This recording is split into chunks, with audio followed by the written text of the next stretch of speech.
إن الحمد لله نحمده ونستعينه ونستغفره ونعوذ بالله من شرور أنفسنا ومن سيئات أعمالنا.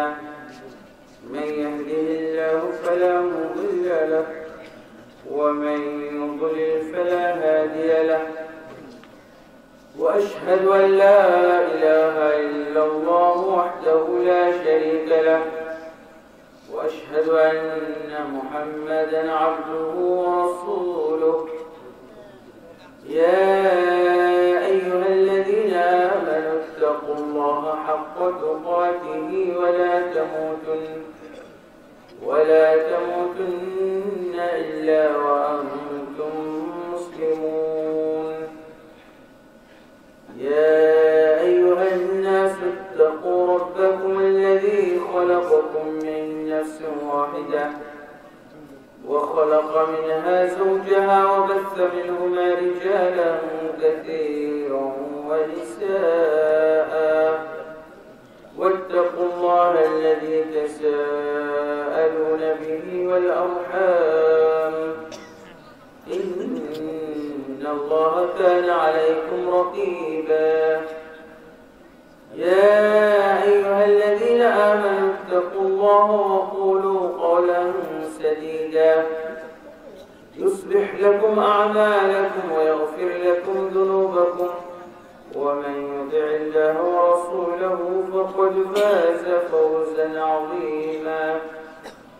أما بعد فإن خير الحديث كتاب الله وخير الهدي هدي محمد صلى الله عليه وسلم وشر الأمور محدثاتها وكل محدثة بدعة وكل بدعة ضلالة وكل ضلالة في النار. أما بعد فأعوذ بالله من الشيطان الرجيم. يا أيها الذين آمنوا بالله ورسوله والكتاب الذي نزل على رسوله والكتاب الذي أنزل من قبل. وقال سبحانه ما كنت تدري ما الكتاب ولا الإيمان ولكن جعلناه نورا نهدي به من نشاء من عبادنا.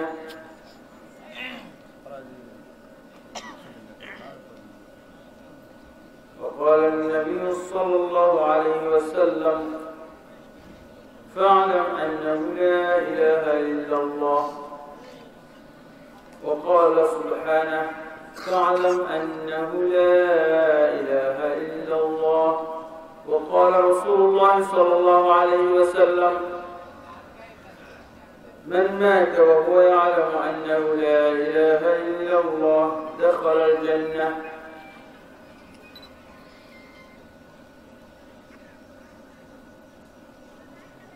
সম্মানিত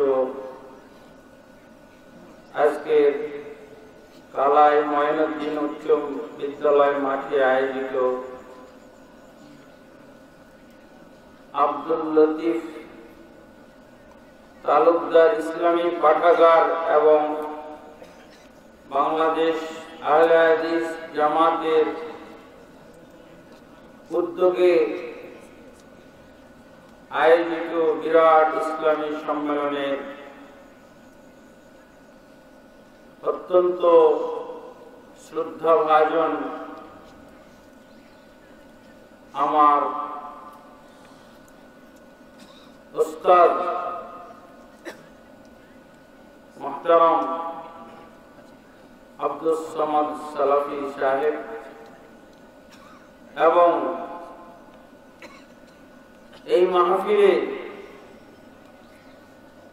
দাওয়াতকৃত উলামায়ে কেরাম যথাক্রমে ডক্টর মুসলিহুদ্দিন সাহেব বন্ধুবর মাওলানা মুফতি মনিরুদ্দিন সাহেব এবং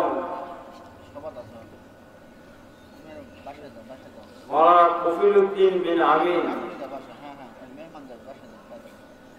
এবং শ্রোতা হিসেবে অথবা অতিথি হিসেবে এই প্যান্ডেলের নিচে সমবেত অত্র এলাকার বিভিন্ন মসজিদ এবং মাদ্রাসা সংশ্লিষ্ট ওলামায়ে কেরাম এবং আমার প্রাণপ্রিয় মুসলিম ভাই বন্ধুগণ, পর্দার আড়ালে মা ও বোনেরা, আসসালামু আলাইকুম ওয়া রাহমাতুল্লাহি ওয়া বারাকাতুহু।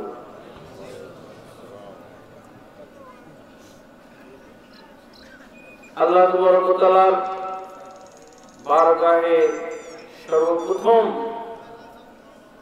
শুকরিয়া জানানোর পর, হামদ সানা পেশ করার পর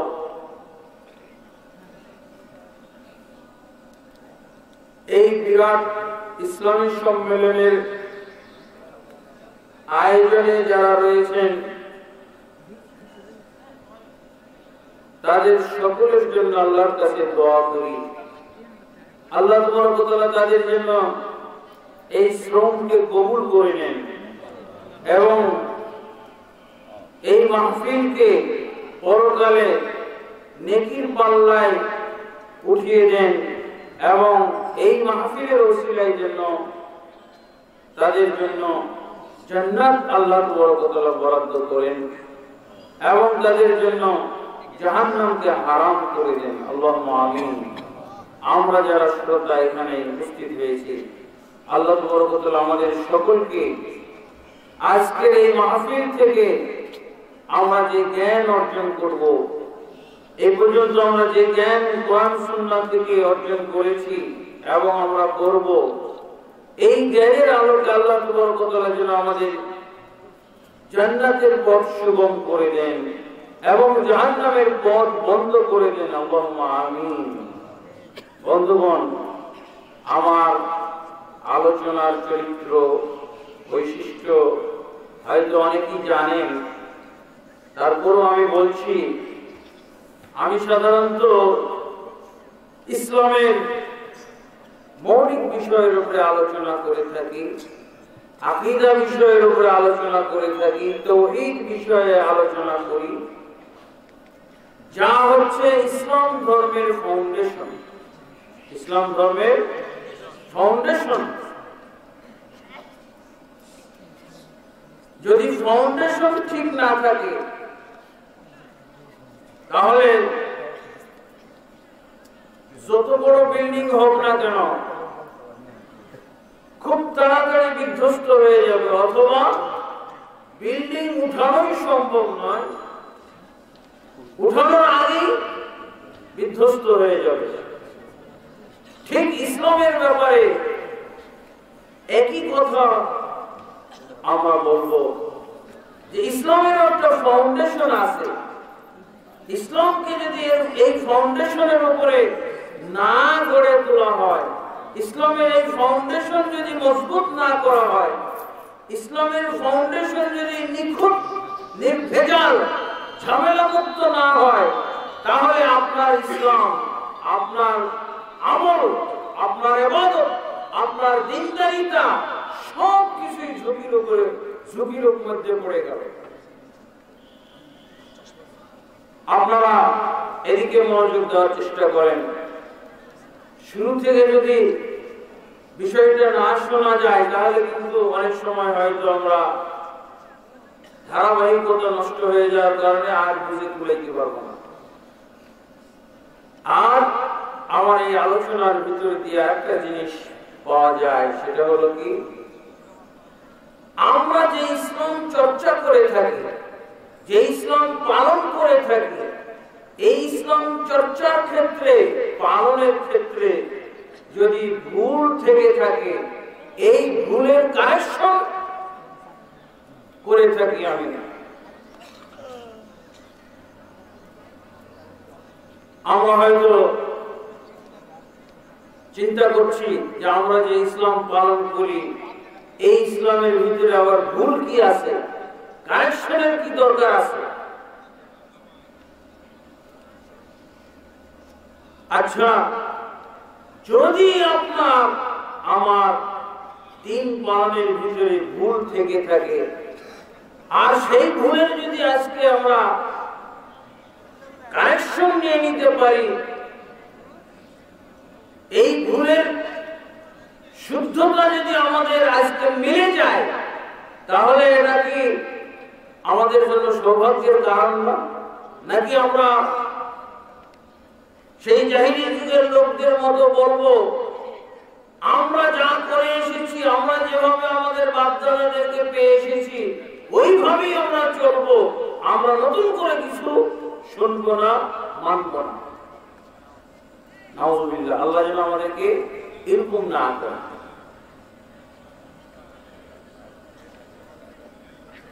আমরা আলোচনার পূর্বে কোরআন থেকে আয়াত তেলাওয়াত করেছি। আল্লাহ তাবারক ওয়া তাআলা বলেন, ইয়া আইয়ুহাল্লাযীনা আমানু আমিনু বিল্লাহি ওয়া রাসূলিহি। আল্লাহ বলেন, হে ঈমানদারগণ, তোমরা ঈমান আনো। কথাটা বোঝার চেষ্টা করেন। আল্লাহ বলেন সূরা আন-নিসা 136 নম্বর আয়াত, হে ঈমানদারগণ, তোমরা ঈমান আনো।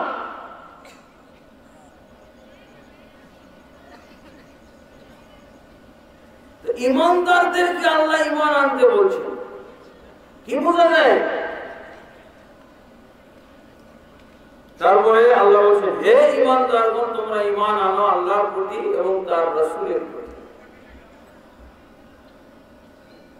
এই আয়াত থেকেই কিন্তু আজকের আমাদের যে আলোচনার ভূমিকা আমরা টানছি, সেই ভূমিকার সাথে যেন মিল আছে। কি? ঈমানদারদেরকে আল্লাহ ঈমান আনতে বলছে। ঈমানদার কিভাবে ঈমান আনবে? হ্যাঁ বন্ধুগণ, আমরা আমাদের দৃষ্টিতে যাকে ঈমান বলি, আমাদের দৃষ্টিতে আমরা ইসলাম বলে থাকি, আল্লাহর দৃষ্টিতে, কোরআনের দৃষ্টিতে, রাসূলের দৃষ্টিতে, হাদিসের দৃষ্টিতে সেটা তো ঈমান হতে হবে। অনেক সময় আমরা যাকে ঈমান বলি, আমরা যাকে মুমিন বলি, এই ঈমান এবং মুমিনের আওতায় হয়তোবা ইবলিসও এসে যেতে পারে। ইবলিস যদি ঈমানদার হয়ে যায় আর আমিও ঈমানদার, তাহলে কেমন হলো? ইবলিস ঈমানদার, এটা আপনারা চিন্তা করে দেখেছেন? কখনো এটা শুনেছেন? লা হাওলা ওয়ালা কুওয়াতা ইল্লা বিল্লাহ। আপনারা বলেন তো, আল্লাহ হচ্ছেন সৃষ্টিকর্তা, আল্লাহ হচ্ছেন রিজিক দাতা, আল্লাহ হচ্ছেন হায়াত দাতা, আল্লাহ হচ্ছেন মৃত্যু দাতা। এই বিশ্বাসগুলো, এগুলো কি ঈমান না? এগুলো কি ঈমান বলবেন না? আল্লাহ আমাকে সৃষ্টি করেছেন, আল্লাহ আমার সৃষ্টিকর্তা, তাহলে তো ঈমান হয়ে গেল। ইবলিস কি বলে নাই? খালাকতানি মিন নারিন ওয়া খালাকতাহু মিন তিন। হে আল্লাহ, তুমি আমাকে সৃষ্টি করেছো আগুন থেকে, আর আদমকে সৃষ্টি করেছো মাটি থেকে। এই যে আল্লাহকে সৃষ্টিকর্তা মেনে নিল, আমি যদি সৃষ্টিকর্তা বলতে ঈমানদার হয়ে যায়, আল্লাহকে সৃষ্টিকর্তা মানলেই ঈমানদার হয়ে যায়, তাহলে ইবলিস কি ঈমানদার হয়ে গেল না? সে বলছে কি, হে আল্লাহ, তুমি আমাকে সৃষ্টি করেছো আগুন থেকে, আর আদমকে সৃষ্টি করেছো মাটি থেকে।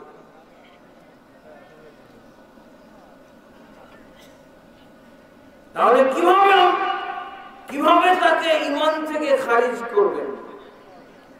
এরকম যদি আমাদের ভিতরে কেউ এই বিশ্বাসের উপরে নির্ভর করে নিজেকে সে মুমিন বলে, মুসলিম বলে, তাহলে কেমন হলো? তাহলে তো সে মুসলিম যদি হয়ে থাকে, তাহলে ইবলিস যেমন মুসলমান, সে ওরকম মুসলমান হলো না। আল্লাহকে শুধু সৃষ্টিকর্তা মানার মাধ্যমে। এই জন্যই আমাদেরকে বুঝতে হবে, আল্লাহ তাআলা বলছেন, ইয়া আইয়ুহাল্লাযীনা আমানু আমিনু বিল্লাহি ওয়া রাসূলিহি। তাহলে আমাদের ইসলাম যদি আমরা খাঁটিভাবে পালন করি তাহলে শুরু থেকেই তো আমাদের ইসলামের বিষয়টা যাচাই করে নেওয়া দরকার। ইসলামের শুরু কি দিয়ে হয় বলেন তো? আমি যদি জিজ্ঞেস করি ইসলাম কাকে বলে, ইসলাম কি দিয়ে শুরু হয়, তাহলে সবগুলোর উত্তর কিন্তু এক নিঃশ্বাসে আমরা দিয়ে দিতে পারি। কি? ইসলাম হলো কালেমা, নামাজ, রোজা, হজ, যাকাত। এক নিঃশ্বাসে হয়ে গেল না? এক নিঃশ্বাসে 5 বার বলতে পারো কালেমা, নামাজ, রোজা, হজ, যাকাত। কালেমা, নামাজ, রোজা, হজ, যাকাত। আসেন আমরা কালেমার থেকে আমাদের ইসলামকে শুধরানো শুরু করি। কালেমার শব্দের মাধ্যমে কেউ মুসলমান হয় না অর্থের মাধ্যমে মুসলমান হয় বলেন তো? অর্থের মাধ্যমে। শব্দের মাধ্যমে যদি মুসলমান হয় তাহলে আমাদের দেশের অনেক হিন্দু, অনেক বিধর্মীরাও কিন্তু কালেমা পড়ে। আপনারা জানেন কিনা আপনাদের এলাকায় হিন্দু ধর্মাবলম্বী বা অন্য ধর্মাবলম্বী আছে কিনা আমি জানি না, তবে আমি এরকম শুনেছি হিন্দু মানুষ কিন্তু সে গোসল করলে লা ইলাহা ইল্লাল্লাহ মুহাম্মাদুর রাসূলুল্লাহ বলতে ভুলে না। এরকম মুসলমান হয়ে গেল। সে কামলা খেতে কাজ করে, ধান কাটে, ধান মাপার সময় ওই যে আমাদের এলাকায় এক ধরনের পাত্র দিয়ে ধান মাপে, তাই না? পাত্রটার নাম কি বলেন তো? আপনাদের দিকে কি বলে? হ্যাঁ, পাল্লা আছে, পাত্র, কড়াই নাকি? হ্যাঁ, কাঠা। এই কাঠা দিয়ে মাপে, মাপলেও বিসমিল্লাহির রহমানির রহিম দিয়ে। তাহলে মৌখিক উচ্চারণ করে কি সে লা ইলাহা ইল্লাল্লাহ বললে আর বিসমিল্লাহ বললে কি মুসলমান হয়ে গেল? হ্যাঁ। অতএব আমাদেরকে জানতে হবে যে কালেমার শব্দের মাধ্যমে কেউ মুসলমান হতে পারে না। মুসলমান হলে ক্ষণস্থায়ী মুসলমান হবে। যেমন যুদ্ধের সময় তলোয়ার উঠিয়েছে, কাফের মুসলমান, যুদ্ধ হচ্ছে, জিহাদ হচ্ছে, কাফেরের উপর মুসলমান তলোয়ার উঠিয়েছে, সে যদি লা ইলাহা ইল্লাল্লাহ বলে ফেলে তাহলে তাকে ওই মুহূর্তে শব্দের মাধ্যমে মুসলিম গণ্য করে ছেড়ে দিতে হবে এবং তাকে রিমান্ডে নিয়ে জিজ্ঞাসাবাদ করতে হবে যে তুমি যে লা ইলাহা ইল্লাল্লাহ পড়েছো তৎক্ষণাৎ তোমাকে তলোয়ার থেকে রেহাই দিয়ে দেওয়া হয়েছে, কিন্তু এবার বলো দেখি লা ইলাহার অর্থ জানো কিনা? লা ইলাহার অর্থ না জানলে কেউ মুসলমান হতে পারবে না। অর্থ ছাড়া কেউ মুসলমান হতে পারবে না। স্থায়ী মুসলমান হতে হলে তাকে লা ইলাহা ইল্লাল্লাহ অর্থ জানতে হবে। কিন্তু দুঃখজনক হলো সত্য যে আমাদের মুসলমানদের ভিতরে ইসলামের প্রথম বিষয় লা ইলাহা ইল্লাল্লাহ, এই জায়গাতেই দেখা যায় গোলমাল। মুসলমানরা লা ইলাহা ইল্লাল্লাহ কেউ কেউ অর্থ করে আল্লাহ ব্যতীত কোন সৃষ্টিকর্তা নাই, আল্লাহ ব্যতীত কোন সৃষ্টিকর্তা নাই। এই কথা বললে আপনি একাই মুসলমান হলেন না, ইবলিসও মুসলমান হয়ে গেল আপনার সাথে, আবু জাহলও মুসলমান হয়ে গেল, জাহিলি যুগের সবাই মুসলমান হয়ে গেল, এমনকি বিভিন্ন ধর্মের লোকেরাও মুসলমান হয়ে গেল। সৃষ্টিকর্তা আল্লাহ ব্যতীত কোন সৃষ্টিকর্তা নাই। কে স্বীকার করে না আল্লাহকে সৃষ্টিকর্তা বলেন তো? হিন্দু ধর্মের লোকেরা কি সৃষ্টিকর্তা স্বীকার করে না? আল্লাহ জাহিলি যুগে আবু লাহাব, আবু জাহলরা কি আল্লাহকে সৃষ্টিকর্তা স্বীকার করত না? এইভাবে আল্লাহকে সৃষ্টিকর্তা মানলেই কিন্তু মুসলমান হয়ে যাবে না, মুমিন হয়ে যাবে না, বরং অবশ্যই তাকে প্রকৃত যে অর্থ লা ইলাহা ইল্লাল্লাহ অর্থ, এই অর্থ তাকে জানতে হবে। আর এই অর্থটা যদিও খুবই সহজ, কিন্তু আমাদের দেশে এই অর্থটা একেবারে অপরিচিত। খুবই সহজ, এখনই আমরা সবাই আয়ত্ত করে নিতে পারবো, কিন্তু অপরিচিত। সবাই কিন্তু আমাদের দেশে লা ইলাহা ইল্লাল্লাহর অর্থ বলে কিভাবে? আল্লাহ ব্যতীত কোনো মাবুদ নাই, এটা না অর্থ। প্রায় সবাই আমরা বাংলাদেশে ৯৯% বাংলা ভাষীরা এইভাবেই অর্থ করে, আল্লাহ ব্যতীত কোনো মাবুদ নাই। এই অর্থটা আমরা জানি না। এই অর্থের মাধ্যমে মুসলমান হওয়া যাবে না। যেমন ভাবে আল্লাহ তাআলাকে সৃষ্টিকর্তা বিশ্বাস করলে মুসলমান হওয়া যায় না, তবে মুসলমান হওয়ার জন্য আল্লাহকে সৃষ্টিকর্তা মানতেই হবে। কিন্তু শুধু এই কথা বললে হবে না, ঠিক তেমনি ভাবে আল্লাহ ব্যতীত কোনো মাবুদ নাই, এই অর্থের ভিত্তিতেও মুসলমান হওয়া যাবে না। আমি একটু আমার কথা বাদ দিয়ে মসজিদুল হারামের প্রাক্তন খতিব আবু সামহ আব্দুল জাহির নুরুদ্দিন, ওনার কথা আপনাদের কাছে নকল করছি। উনি ওনার একটা লিখিত কিতাব হায়াতুল কুলুব, সেই হায়াতুল কুলুব নামক কিতাবে তিনি মন্তব্য করেছেন, বর্তমান বিশ্বে কালেমার সঠিক অর্থের মানদণ্ডে হাজারে একজন মুসলমান আছে কিনা সন্দেহ। কে বলছে? আমার কথা বললে তো উড়িয়ে দিতেন, বা যে কোনো মৌলভী সাহেব এই মঞ্চে যারা ওয়াজ করেছে করবে, তাদের কথা শুনলে তো আপনি উড়িয়ে দিবেন, কিন্তু ওনার কথা তো সহজে উড়িয়ে দেওয়ার মতো না। মানে কি বলছেন?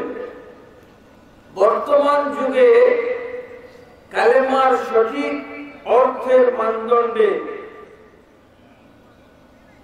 হাজারে একজন মুসলমান আছে কিনা সন্দেহের ব্যাপার।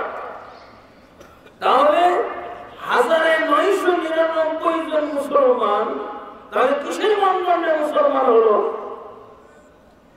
সেটা হলো শব্দের মানদণ্ডে। শব্দটা সবাই পড়ে, শব্দটা সবাই জানে, কিন্তু এর সঠিক অর্থ কোনটা এটা কিন্তু সবাই জানছে না। আমরা এখানে একটা, যেহেতু আমরা বলছি আমরা যে ইসলাম পালন করি, ইসলামের কানেকশন, ইসলামের ভিতরে যদি ভুল থেকে থাকে, সেই ভুলগুলো শুধরানো ব্যবস্থা আছে আমাদের বক্তব্যের ভিতরে। আমরা খুব সংক্ষেপে অল্পক্ষণের ভিতরে আমি আমার বিষয়ে কিছু আলোচনা আপনাদের সামনে পেশ করব। যেহেতু আরেকজন বক্তা আছেন, আরো একাধিক বক্তা আছে, এই জন্য আমরা সংক্ষেপ করব। তাহলে আপনারা কি রেডি আছেন? কোনটা শুনলেন? কালেমার অর্থ, বেঠিক অর্থ দুইটাই পর্যন্ত বলা হয়েছে। আর একটা বেঠিক অর্থ, এটাও আমাদের সমাজে আছে, লা হাকিমা ইল্লাল্লাহ, আল্লাহ ব্যতীত বিধানদাতা কেউ নাই। আল্লাহ ব্যতীত বিধানদাতা নাই। এই তিনটা অর্থ মোটামুটি আমাদের দেশে। আরেকটা চলে, সেটা হলো কোনো কিছু থেকে, এটা মর্মার্থ একটা, কোনো কিছু থেকে কোনো কিছু হয় না, যা কিছু হয় আল্লাহ থেকে হয়, এটা একটা মর্মার্থ। তাহলে সঠিক অর্থটা কি হবে? শোনেন, এখানে আমার স্বয়ং ওস্তাদ আছেন, ওনাকে সাক্ষী রেখে আমি বলছি, এবং আরো যারা আলেম আছে এখানে, সালিমুল্লাহ, আমি যেমন ওস্তাদের সরাসরি ছাত্র, আপনাদের ইমাম সালিমুল্লাহ বিন তাইমুর, ও হলো আমার সরাসরি ছাত্র, ও সাক্ষী হইতে পারবে আমার কথা। আমাদের বাংলাদেশে আলেমদের যদি কোন ইন্টারভিউ নেয়, মক্কা মদিনার কোন আলেম বা আরবের কোন আলেম যদি আমাদের ভারতের বা বাংলাদেশের আলেমের ইন্টারভিউ নেয়, তাহলে প্রথম প্রশ্ন কি করে জানেন? মা মা'না লা ইলাহা ইল্লাল্লাহ, লা ইলাহা ইল্লাল্লাহর অর্থ কি? কেন প্রশ্ন করে জানেন?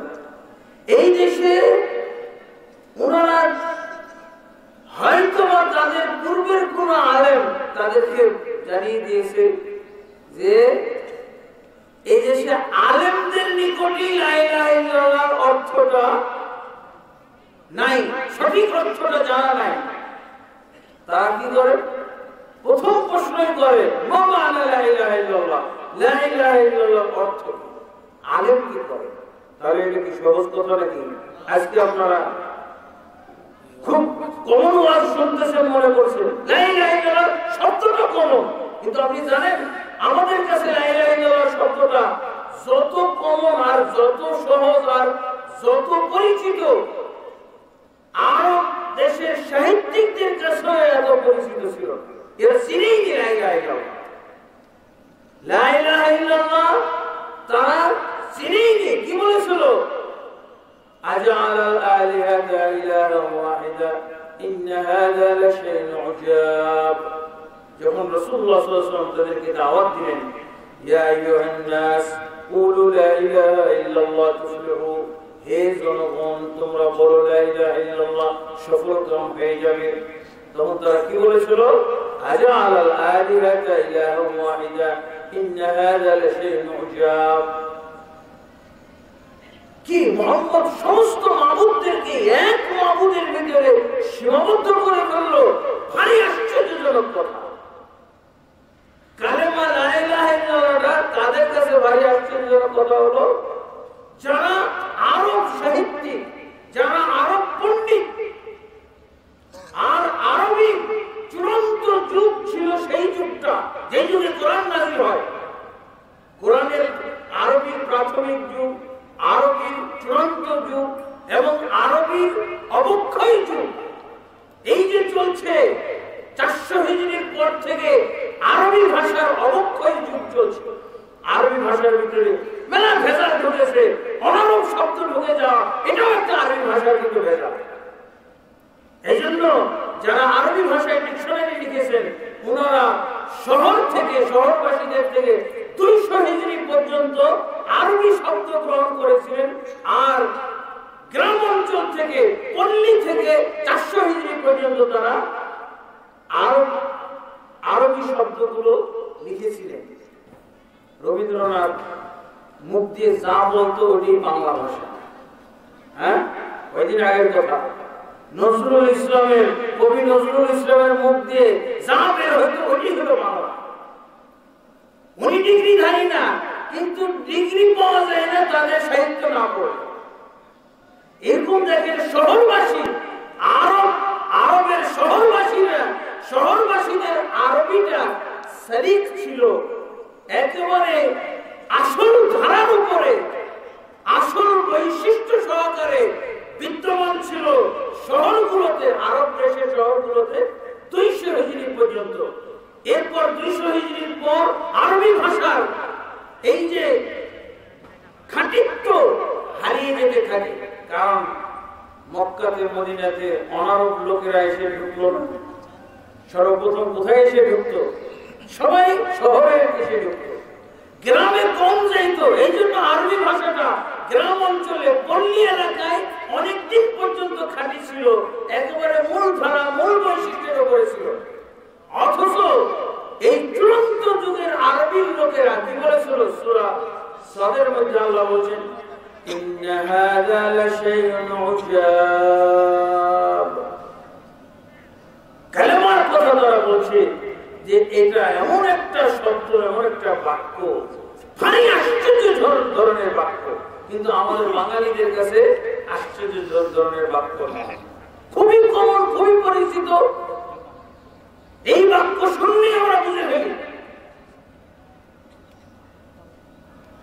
বন্ধুগণ,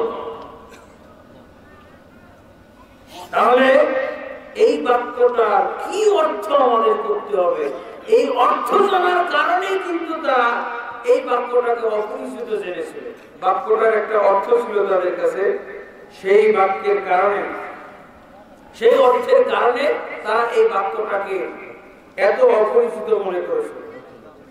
ইন্নাহুম কানু ইযা কিলা লাহুম লা ইলাহা ইল্লাল্লাহ ইস্তাকবিরুন। ويقولون إنا لتاركو آلهتنا لشاعر مجنون তারা কি বলেছিল যখন তাদেরকে বলা হতো লা ইলাহা ইল্লাল্লাহ বলো তখন তারা অহংকার করে কি বলতো ويقولون أئنا لتاركو آلهتنا আল্লাহ রাসূল সাল্লাল্লাহু আলাইহি ওয়াসাল্লাম তাদেরকে কি বলতেন তোমরা লা ইলাহা ইল্লাল্লাহ বলো সফল কাম হয়ে যাবে তখন তারা জবাবে কি বলতো আইন্না একটা জবাব তো শুনলেন আজালাল আলিহাতা ইলাহান ওয়াহিদা ইন্না হাযা লাশাইউন উজাব সূরা সাদের 5 নম্বর আয়াত কি মুহাম্মদ সমস্ত মাবুদকে এক মাবুদের ভিতরে সীমাবদ্ধ করে দিল এটা ভারী আশ্চর্যজনক কথা বাঙালির কাছে আশ্চর্যজনক কথা না আরবের কাছে আশ্চর্যজনক কথা আবু জাহলের কাছে আশ্চর্যজনক কথা আবু লাহাবের কাছে আশ্চর্যজনক কথা এরপরে আরেকটি সূরা সূরা সফফাতের 35-36 নম্বর আয়াতে আরেকভাবে তারা এই আয়াতের এই কালেমা শোনার পরিপ্রেক্ষিতে যে প্রতিক্রিয়া জানিয়েছিল সেটা এসেছে ইন্নাহুম কানু ইযা কিলা লাহুম যখন তাদেরকে বলা হতো লা ইলাহা ইল্লাল্লাহ বলো ইস্তাকবিরুন অহংকার করত ওয়ায়াকুলুনা এবং তারা বলতো আইন্না লাতারিকু আলিহাতিনা লিশাইরিন মাজনুন আমরা কি একজন পাগল কবির কারণে আমাদের মাবুদগুলোকে ছেড়ে দিব কি ছাড়তে বলছে আল্লাহ রাসূল সাল্লাল্লাহু আলাইহি ওয়াসাল্লাম কি বলছে তোমরা লা ইলাহা ইল্লাল্লাহ বলো আর ওরা কি বলছে লা ইলাহা ইল্লাল্লাহ না বলে কি বলছে জবাব প্রত্যাখ্যান করছে কি বলে যে আমরা কি এই পাগল কবিতার কারণে আমাদের মাবুদগুলোকে ছেড়ে দিব তার মানে লা ইলাহা ইল্লাল্লাহর অর্থ তারা জানছে কি যে এই লা ইলাহা ইল্লাল্লাহ পড়লে যত মাবুদ আমরা বিশ্বাস করি সমস্ত মাবুদকে ত্যাগ করতে হবে ছেড়ে দিতে হবে পরিত্যাগ করতে হবে এটি তারা এই জন্য তাদের কাছে এই কালেমাটা আশ্চর্য কিন্তু আমরা যে কালেমা পড়েছি এই কালেমা হলো অর্থশূন্য একটা কালেমা যার জন্য আমাদের কিছু ছাড়তে হয় না আরো পড়ি আমরা তারা এই কালেমা পাঠ করার কারণে আবু লাহাব আবু জাহল এবং কুরাইশি লোকেরা তারা বুঝলো যে এগুলোকে পরিত্যাগ করতে হবে তারাই কিন্তু ফতোয়া দিল যে এগুলো পরিত্যাগ যোগ্য আর মক্কা বিজয়ের সময় এগুলোকে ভেঙে ফেলা হয় মক্কা বিজয়ের সময় ভেঙে ফেলা হয়েছিল না এই তো হলো এই কালেমার অর্থ আর আমাদের দেশে মূর্তি তৈরি করে করা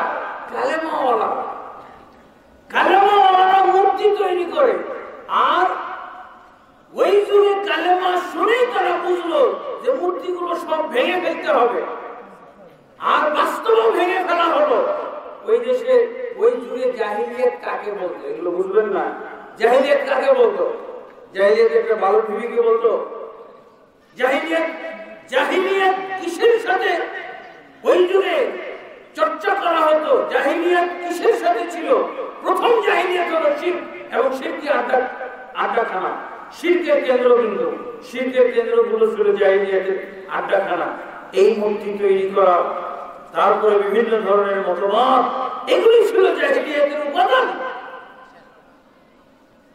আমরা একটার পর একটা মতবাদ চালু করে যাচ্ছি এই হলো গণতন্ত্র এই হলো সমাজতন্ত্র এই হলো কমিউনিজম আর এই হলো জাতীয়তাবাদী আর এই হলো ধর্মনিরপেক্ষতাবাদ আর এর সাথে পাশাপাশি আমাদের চলছে কি মূর্তি গড়ার মহোৎসব আর আমরা কালেমা পড়ছি ওদের কাছে কালেমা আশ্চর্যজনক হলো ওদের কাছে কালেমা অপরিচিত কথা হলো কেন যে এগুলো ভেঙে ফেলতে হবে এগুলোর সাথে কোনো আপোষ করা যাবে না আপোষ রাখা যাবে না আর আমরা কালেমার অর্থ না বোঝার কারণে এগুলোই আমরা করে যাচ্ছি বন্ধুগণ। এই জন্য আমাদেরকে জানতে হবে কালেমার অর্থ। কালেমার রাসূলুল্লাহ সাল্লাল্লাহু আলাইহি ওয়াসাল্লাম থেকে একটা অর্থ এসেছে, আর রাসূলুল্লাহ সাল্লাল্লাহু আলাইহি ওয়াসাল্লামের শেখানো অর্থ থেকে আরেকটা সরল অর্থ করা হয়েছে। আল্লাহ রাসূল সাল্লাল্লাহু আলাইহি ওয়াসাল্লাম এই কালেমার অর্থ করেছেন আল্লাহ তা'বুদা ইল্লাল্লাহ, আন তা'বুদাল্লাহ ওয়া লা তুশরিকা বিহি শাইআ, একমাত্র আল্লাহর ইবাদত করবে, তার সাথে কাউকেও শরীক করবে। এটা হলো রাসূলুল্লাহ সাল্লাল্লাহু আলাইহি ওয়াসাল্লামের অর্থ। আর এই অর্থের সাথে সামঞ্জস্য রেখে আরেকটা সহি অর্থ করা হয়, সেটা হলো লা মা'বুদা বিহাক্কিন ইল্লাল্লাহ, আল্লাহ ব্যতীত প্রকৃত কোনো মাবুদ নেই। আমরা আগে থেকে যে অর্থটা করি তার সাথে একটা শব্দ যোগ করতে হবে, আল্লাহ ব্যতীত কোনো মাবুদ নাই। এখন বলতে হবে কি, আল্লাহ ব্যতীত প্রকৃত কোনো মাবুদ নাই, সত্যিকার অর্থে কোনো মাবুদ নাই। তার কারণ বাতিল মাবুদ তো অনেক আছে। কোরআন মাজিদে আল্লাহ তাবারক ওয়া তাআলা বাতিল মাবুদ কোরআনের পাতায় পাতায় উল্লেখ করেছেন। কেন আল্লাহ তাবারক ওয়া তাআলা বাতিল মাবুদগুলো উল্লেখ করেছেন? বাতিল মাবুদগুলোকে ত্যাগ করতে হবে। এই যে কালেমার ভিতরে তো বলা হলো লা ইলাহা, কোনো মাবুদ নাই, কোনো মাবুদ নাই। তাহলে অনেক মাবুদের ব্যাপার, লা ইলাহা ফি জিনস, যত প্রকারের মাবুদ আছে কোনটাই নাই। কোনটাই নাই মানে কি? প্রকৃত অর্থে নাই, বাস্তবে তো আছে। বাস্তবে অর্থাৎ বাস্তব জগতে আমরা দেখে থাকি অনেক মাবুদ মানুষ বিশ্বাস করতেছে, কিন্তু এই মাবুদগুলো হলো ভ্রান্ত মাবুদ। এই মাবুদগুলোকে পরিত্যাগ করতে হবে। এই জন্য আমাদের অর্থ আনতে হবে লা মা'বুদা বিহাক্কিন ইল্লাল্লাহ, আল্লাহ ব্যতীত প্রকৃত কোনো মাবুদ নেই। যদি আল্লাহ ব্যতীত প্রকৃত কোনো মাবুদ নাই, প্রকৃত শব্দটা যোগ করেন, যত বাতিল মাবুদ আছে, হিন্দুদের ৩৩ কোটি দেবতা এবং মানুষের সংখ্যা অনুপাতে আজকে কোটি কোটি ছাড়িয়ে গেছে, শত কোটি ছাড়িয়ে গেছে, শত কোটি দেবতা। এবং বর্তমানে যত দেবতা তৈরি হচ্ছে এবং ভবিষ্যতে হবে, সমস্ত দেবতা আপনি অস্বীকার করলেন, একমাত্র আল্লাহ তাবারক ওয়া তাআলাকে আপনি স্বীকৃতি দান করলেন, একমাত্র আল্লাহকেই আপনি মাবুদ মানলেন। এইভাবে এক শব্দ যোগ করার কারণে পৃথিবীতে অতীতে যত বাতিল মাবুদের অস্তিত্ব ছিল এবং বর্তমানে আছে, ভবিষ্যতে হবে, সবগুলোকে আপনি অস্বীকার করলেন। আর যখন বাতিল মাবুদকে অস্বীকার করলেন, তখন হক মাবুদের স্বীকৃতিটা আরো খাঁটি হয়ে গেল। যেমন ভাবে আপনি যদি এরকম কথা বলেন, দুইজনের ভিতরে যদি আপনি বলেন যে উনার চেয়ে আপনার কথাটা খাঁটি, তাহলে কি হবে? যাকে আপনি খাঁটি বললেন উনি বেশি খুশি হইল তুলনা করে। হ্যাঁ, আসলে আপনাদের এখানে যারা শ্রোতা এসেছিলেন, যদিও শহরে, কিন্তু জানি না কখন থেকে শুরু হয়েছে, বক্তা তো অনেক, কখন থেকে বক্তৃতা শুরু হয়েছে আমি জানি না। সবাই ক্লান্ত হয়ে গেছেন, অথবা হয়তো আকীদার বক্তব্য অনেকের কাছে কঠিন লাগতেছে। হ্যাঁ, তো আকীদা, এই জন্য আমি সাধারণত বক্তব্য দিয়ে থাকি যখন মেমোরি খালি থাকে। মেমোরি যখন খালি থাকে, আর মেমোরি ভর্তি হয়ে গেলে তখন আর কি ওর মধ্যে ডুবে রাখে। হ্যাঁ, এই হলো অবস্থা। আকীদার বক্তব্য শুনতে হলে একটু মেমোরি খালি রাখতে হবে। সাধারণত এশারের পরেই আমি আলোচনা করি। আমি যখন কুয়েতি সংস্থার ডাইরেক্টর ছিলাম, তখন অনেকেই দাওয়াত দিলে আমি শর্ত করতাম যে আপনারা আমাকে কোন পর্যায়ের বক্তা পোস্টারে লিখবেন বা লিখবেন না এটা আমার কোনো কথা না, আমাকে ইশারের পরে বক্তব্য দিতে হবে। এখন প্রধান বক্তা করবেন না রাষ্ট্রের বক্তা না মাঝের বক্তা, যা ইচ্ছা তাই করেন, কিন্তু আমাকে বক্তব্য দিতে হবে ইশার পর। সৌদি আরবে এখানে দেখলাম আপনাদের পোস্টারে ওয়াইজের মধ্যে আমাকে আগে রাখছেন। তো যাই হোক, সৌদি আরব কুয়েত আরব বিশ্বে আমরা দেখেছি প্রধান বক্তা যিনি হবেন ওনাকে আগে দেওয়া হয়। অর্থাৎ যদি মাগরিবের সময় শুরু হয় তো মাগরিবের সময় হলো প্রধান বক্তা। প্রধান বক্তা মানে ওই দেশে ধরে নেওয়া হয় যে প্রধান আলোচনাটা উনিই করবেন। তো প্রধান আলোচনায় প্রধান উপস্থিতিও থাকতে হবে, সবচেয়ে বেশি উপস্থিতি। এই জন্য দেখবেন মাহফিল যখন শুরু হয় তখন একেবারে হল রুম অথবা প্যান্ডেল কানায় কানায় ভর্তি থাকে। আর আমার যুক্তিসম্মত, এটা বিজ্ঞানসম্মত কথা। আপনি প্রধান বক্তা দাওয়াত দিবেন, প্রধান আলোচনা করবেন, তো প্রধান শ্রোতা তো তাকে দিতে হবে। আমাদের দেশে হলো আনসাইন্টিফিক ব্যাপার, আর প্রধান বক্তাকে বেঁধে রাখা হবে, হ্যাঁ, আর বলা হবে আছে আছে উনি আছে, হ্যাঁ আছে বলে তারপরে আলোচনা চলতে থাকবে। আমি অনেক জায়গায় আলোচনা শুনেছি, সব শিরকি আলোচনা। বলেন তফাজ্জুল হোসেনের মতো বক্তা যদি প্রধান বক্তার আগে আলোচনা করে তাহলে কি হলো? শিরক বেদাত কুফরি পরিপূর্ণ করে নিল। মেমোরিটা পরিপূর্ণ করলো কি দিয়ে? শিরক, খাঁটি খাঁটি শিরক আর খাঁটি খাঁটি বেদাত আর কতগুলো মিথ্যা কিসসা কাহিনী দিয়ে মেমোরি লোড। এরপরে যদি প্রধান বক্তাকে নিয়ে আসা তাহলে কি অবস্থা হবে? মানে এগুলো কোন কোন হানাফি এলাকায় দেখেছি কৌশল অবলম্বন করছে। ওখানে আলাদা কিছু আছে, তাদের মনোরঞ্জনের জন্য প্রধান বক্তা একজন নিয়ে এসে রেখে দেওয়া হয়েছে।